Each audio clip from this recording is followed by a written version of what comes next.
brave little engine. The old mine on the island of Sodor had recently been reopened as a historical site, and it became an instant success with the holidaymakers. An old engine who used to work at the mine now takes passengers up and down the site. His name is Bertram, but his unwavering bravery earned him the nickname of the Old Warrior. One evening, Bertram was talking to Skarloey, Renias, and Duke about his adventures. "The trucks were pushing me down the hill," he said. "I was gaining speed with every turn of my wheels. I was nearing the station when suddenly I remembered the trap points. I whistled loudly, and the signalman switched me and my train onto the other line, just as Jerry's train passed by. Luckily, no one was hurt." "Sounds like a close call," said Skarloey. "It sure was," chuckled Bertram. "Thankfully I'm a quick-thinking engine, and always prepared." "I would have been terrified if I were in your position," replied Renias. "A wise man once said that the only thing we have to fear is fear itself," said Bertram knowingly. "And you don't even fear that," chuckled Duke. Bertram smiled. Just then, Sir Handel puffed into the shed. "Oh," sneered Sir Handel, "it's you." Back when the Mid-Sodor Railway was open, Bertram would often sleep at the sheds at Arsdale with the other engines. Sir Handel never liked him. He found him preachy and annoying. Duke glared at Sir Handel. "There's no cause to be rude," he puffed sternly. "He's telling tales again, isn't he?" Sir Handel scoffed. "I, for one, find his stories very interesting," replied Skarloey. "He's quite a brave engine. You could learn a thing or two from him, Sir Handel." "Never mind him, Skarloey," Bertram replied. "He'll see sense eventually." "That'll be the day," muttered Sir Handel, and he promptly went to sleep. The next morning, Sir Handel's mood was no better. The Finn controller had ordered him to take empty slate wagons to the quarry, and bring back loaded ones. Worse still, Bertram was told to take Sir Handel's passenger train. Sir Handel rumbled off to the quarry while Bertram simmered happily at the platform with the coaches. Within a few minutes, Gordon arrived with the express. "Had a good run?" Bertram asked. "Yes, indeed," replied Gordon. "I trust your journey will be equally pleasant." Bertram grinned, and eventually he puffed happily off to Lakeside.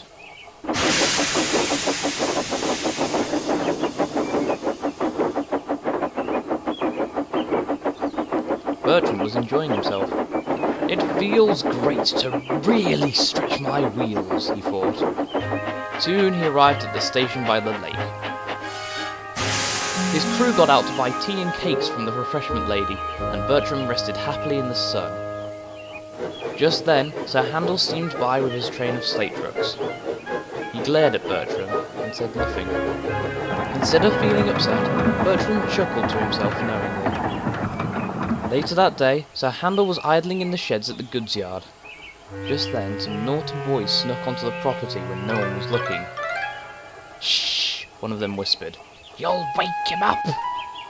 One of the boys went into the other shed and found a fuel can. He spilled some of it behind Sir Handel, and he took a lighter out of his pocket and ignited a flame. Then they ran away as fast as they could. Sir Handel woke up and smelled something burning. Soon he realised his shed was on fire. "Help!" he cried. "Help!" To make matters worse, his crew had left and put out his own fire. Sir Handel was frightened. Bertram was making his way back to Crowfoot's Gate when he saw the fire behind Sir Handel. He knew exactly what to do. Without hesitation, the old engine whistled loudly. "Don't worry, Sir Handel," shouted Bertram. "I'm coming!" "Switch me onto the line with the wooden shed immediately," he ordered to his crew. "It's an emergency!" Quickly, the fireman jumped down to switch the points, and Bertram puffed towards Sir Handel's shed as fast as he could. Soon he was coupled up, and Bertram dragged Sir Handel to safety. The two engines watched as the shed burned to the ground.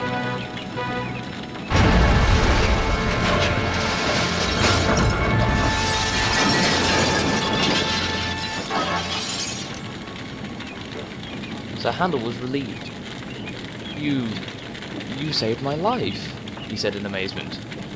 Well, I couldn't just let you sit there and burn, now could I? Laughed Bertram. Now come on, let's get you somewhere clear of the flames. And eventually the 2 engines set off for Crovan's Gate. That evening, Sir Handel spoke to Bertram. Thank you for rescuing me, he puffed sheepishly, and I'm sorry I was rude to you. I was wrong, you really are brave. They don't call me the old warrior for nothing, Bertram chuckled. Bertram? Yes? Do you have any other stories to tell? I'd love to hear them. Bertram smiled, and he and Sir Handel stayed up all night telling stories of their many adventures. The boys were soon caught by the police, and were court-ordered to do community service as punishment for their reckless behaviour. Sir Handel is now very good friends with Bertram. He is grateful for Bertram and the heroic actions he took that day, and now strives to follow in the footsteps of the old warrior.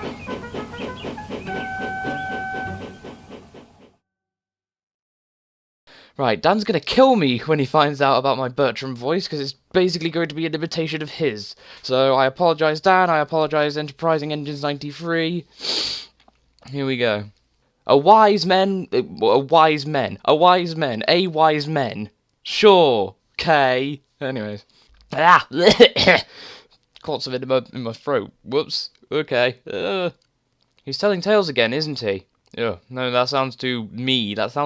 I'm not Sir Handel. Sir Handel is not me. Good old drink. Says Peter Sam as his trucks go sliding away from him. Come back! And started plotting Bertram's murder. You, Bertram. No one likes you. The next morning, Sir Handel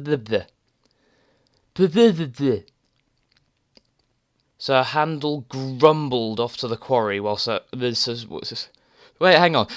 grumbled off to the quarry while Sir Handel simmered happily at the platform with the coaches. Yeah, all right, yeah, sure. That's not Sir Handel, that's Sir Hayden. No, it's Proteus the Magic Engine. Oh, God. Too early in the day, I say, as I look at the clock and see it's 2 o'clock.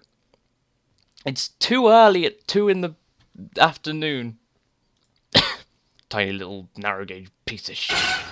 Sorry, I'm munching on a grape. Lovely grape. Burps. I'm so sorry. Sorry, excuse me. That's Rusty trying to sort out his engine. Oh yeah, sure. You laugh that off. You laugh off him nearly dying in a fire. Bertram.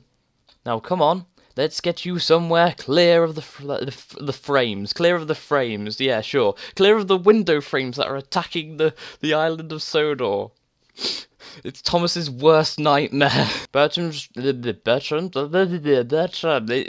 the invasion of the Germans now. The German window frames. If he's going to follow in the footsteps of the old warrior, then maybe he should be bumping into barges more often. Unfunny joke.